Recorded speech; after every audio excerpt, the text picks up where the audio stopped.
വയനാട്ടിലെ ദുരിതത്തിന് ഇരയായവരുടെ താൽക്കാലിക പുനരധിവാസം വളരെ വേഗം തന്നെ നടപ്പാക്കാനുള്ള ശ്രമം സംസ്ഥാന സർക്കാർ തുടരുകയാണ്. ഇതിനായി 253 വാടക വീടുകൾ കണ്ടെത്തിയിട്ടുണ്ട്.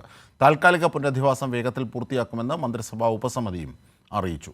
ഇതിൻ്റെ വിവരങ്ങളുമായി തിയോഫിൻ ഞങ്ങളുടെ പ്രതിനിധി ചേരുന്നു. തിയോഫിൻ, അതായത് ഇനി പ്രധാനപ്പെട്ട ഒരു കടമ്പ എന്നത് ഈ പുനരധിവാസം തന്നെയാണ്.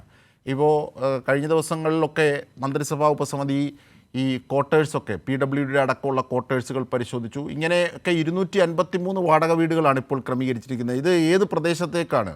മേപ്പാടിയും പരിസര പ്രദേശങ്ങളിലുമാണോ പ്രധാനമായും?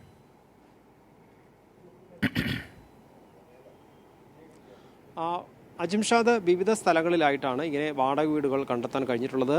കാരണം ഈ അപകടമുണ്ടായ ഈ മേഖലയിലൊന്നും ഇനി ആളുകളെ താമസിപ്പിക്കാൻ കഴിയില്ല. അപ്പോൾ അതിനായി 4 രീതിയിലുള്ള സംവിധാനമാണ്, 4 ഘട്ടങ്ങളായി തിരിച്ചിട്ട് അല്ലെങ്കിൽ 4 വിഭാഗങ്ങളായി തിരിച്ചാണ് ഇവരെ പുനരധിവസിപ്പിക്കാൻ ശ്രമിക്കുന്നത്. സർക്കാർ ഇതിനായി വാടക വീടുകൾ കണ്ടെത്തുന്നുണ്ട്. അതോടൊപ്പം തന്നെ സർക്കാർ ഉടമസ്ഥതയിലുള്ള ക്വാർട്ടേഴ്സുകൾ, ഈ ഗവൺമെൻറ് ഉദ്യോഗസ്ഥർക്ക് താമസിക്കാനോ മറ്റോ ഉള്ള വീടുകൾ, താമസയോഗ്യമായ മറ്റ് കെട്ടിടങ്ങൾ, വീടുകൾ, അങ്ങനെ മറ്റൊന്ന് ബന്ധുവീടുകളിലേക്ക് ബന്ധുവീടുകളിൽ പോയി താമസിക്കാൻ താല്പര്യമുള്ളവരുണ്ടെങ്കിൽ അവർക്ക് അങ്ങനെ, മറ്റൊന്ന് ചില ആളുകൾ സ്പോൺസർ ചെയ്തിട്ടുണ്ട് അവരുടെ ഉടമസ്ഥതയിലുള്ള വീടുകൾ. വാടക ഒന്നും വേണ്ട, ചിലർ ഒരുപക്ഷെ അവരുടെ വീട്ടിൽ തന്നെ ഈ ദുരന്തത്തിനിരയായവരെ താമസിപ്പിക്കാൻ തയ്യാറായവരുണ്ട്. അതോടൊപ്പം വീടിൻ്റെ തങ്ങളുടെ തന്നെ ഒഴിഞ്ഞു കിടക്കുന്ന വീടുകളിൽ സൗജന്യമായി താമസിക്കാൻ സൗകര്യം സ്പോൺസർ ചെയ്യാൻ തയ്യാറായവരുണ്ട്.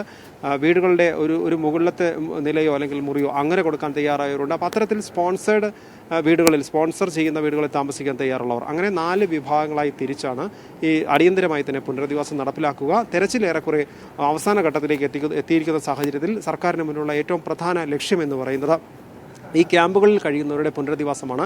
ഇതിനുവേണ്ടി ദുരിതാശ്വാസ ക്യാമ്പുകളിൽ 18 സംഘങ്ങൾ ഇതിനായി ഒരു സർവേ തയ്യാറാക്കുന്നതിൻ്റെ ഭാഗമായുള്ള ഈ ദുരന്തത്തിനിരകളായവരെ കണ്ട് അവരോട് സംസാരിച്ച് ഏത് രീതിയിലുള്ള പുനരധിവാസമാണ് അവർ ആഗ്രഹിക്കുന്നത് എന്ന് അന്വേഷിച്ച ശേഷമാണ് ഈ 4 കാറ്റഗറിയിലേക്ക് തിരിച്ച് പുനരധിവാസം നടപ്പിലാക്കുക.